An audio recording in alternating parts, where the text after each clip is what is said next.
Hello students, let us discuss this question. The question is, if the line x plus 1 by 3 equals to y minus 2 by 4 equals to z plus 6 by 5 is parallel to the plane this. ये जो particular line है ये इस plane के क्या है, parallel है, और k की वैल्यू उन्होंने फाइंड आउट करने के लिए बोला है. Find the value of k. Right now see here, what is the key concept here? The key concept here is, जब भी की कॉन्सेप्ट हियर इज व्हेनेवर, जब भी आपके पास कोई भी दो लाइंस परपेंडिकुलर हो और आपको वो लाइंस की इक्वेशन वेक्टर फॉर्म में दी है, मान लो this is B vector, this is C vector, ठीक है.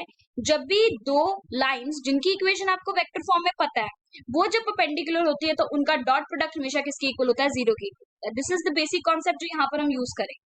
क्वेश्चन पे आते हैं. सो क्वेश्चन में आपको इक्वेशन ऑफ अ लाइन दी गई है. हमें ये जो इक्वेशन ऑफ लाइन दी गई है, इसका मतलब क्या है?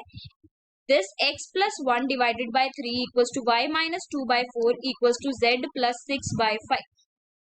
ये जो पर्टिकुलर लाइन है ये बेसिकली किस पॉइंट से पास कर रही है? This particular line is passing through -1, 2 and -6. कैसे पता चला? यहाँ पर जो भी है आपके पास ना, जो इक्वेशन ऑफ लाइन होती है सिंपली वो क्या होती है आपके पास?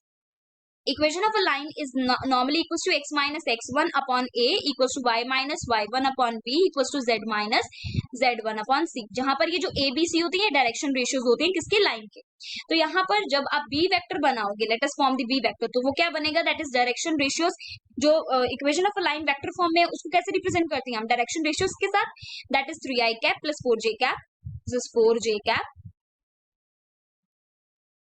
Plus 5k cap. ये आ जाएगा आपके पास बी वेक्टर. नाउ अब आपको दिया गया है दैट ये जो बी वेक्टर है ये पैरेलल है इस प्लेन के. ठीक है, ये बी वेक्टर क्या है? पैरेलल है किसके? इस प्लेन के.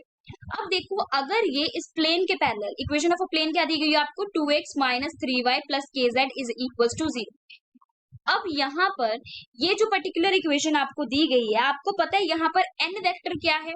n vector that is normal vector क्या है यहाँ पर? क्योंकि ये आपको पता है डायरेक्शन रेशियोज हैं किसके? प्लेन के.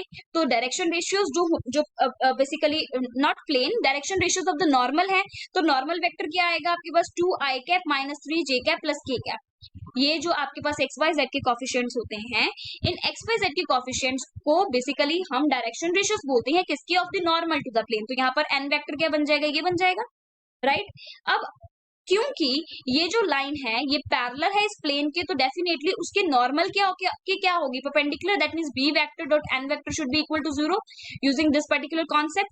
तो यहाँ पर इनका डॉट प्रोडक्ट 0 होगा और यहाँ से k की वैल्यू इजीली निकल आएगी. डॉट प्रोडक्ट में i डॉट i क्या होता है? 1. j डॉट j क्या होता है? 1. k डॉट k क्या होता है?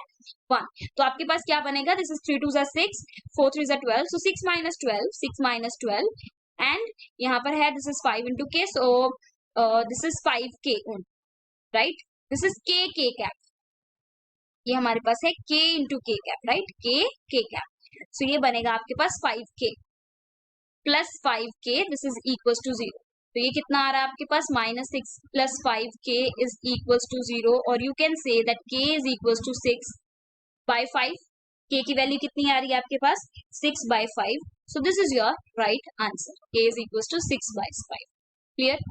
सो ऑप्शन क्या करेक्ट होगा आपका? 6 by 5. That is option B is the correct option. Clear? Hope you understood the concept and the solution of this question. Thank you.